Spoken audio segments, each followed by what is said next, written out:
আসসালামু আলাইকুম, সবাইকে স্বাগতম আমার চ্যানেলে। আজ আমি আপনাদের সাথে শেয়ার করব অনেক সুন্দর একটি ফুলের ডিজাইন আঁকার সম্পূর্ণ প্রক্রিয়া। একটি সাধারণ সাদা কাগজ আর একটি কলম দিয়েই কিভাবে তৈরি করা যায় মনোমুগ্ধকর একটি ফুলের ডিজাইন, সেটাই আজকের ভিডিওতে দেখাবো। প্রথমে আমি কাগজের মাঝখানে একটি ছোট বৃত্ত এঁকে নিচ্ছি। এই ছোট বৃত্তটাই হবে আমাদের ফুলের কেন্দ্র।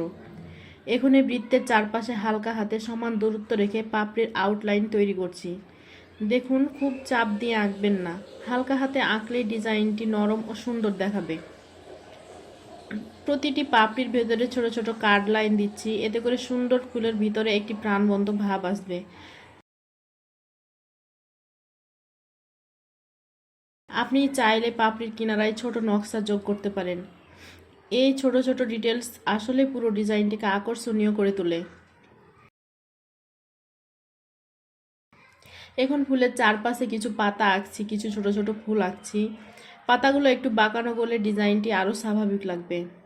পাতা শিরা টেনে দিলে আরও বাস্তবসম্মত দেখাবে।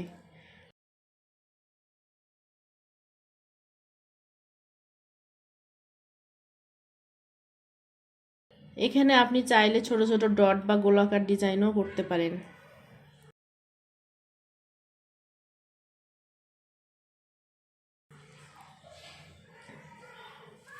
আশা করি আজকের ফুলের ভিডিওটি আপনাদের ভালো লেগেছে। ভিডিওটি ভালো লাগলে অবশ্যই লাইক করবেন, শেয়ার করবেন এবং আমার চ্যানেলটি সাবস্ক্রাইব করতে ভুলবেন না। কমেন্ট করে জানাবেন পরবর্তী ভিডিওতে কেমন ডিজাইন দেখতে চান। আল্লাহ হাফেজ। আবার দেখা হবে নতুন আরেকটি সুন্দর ডিজাইন নিয়ে। সবাই ভালো থাকবেন। দাও।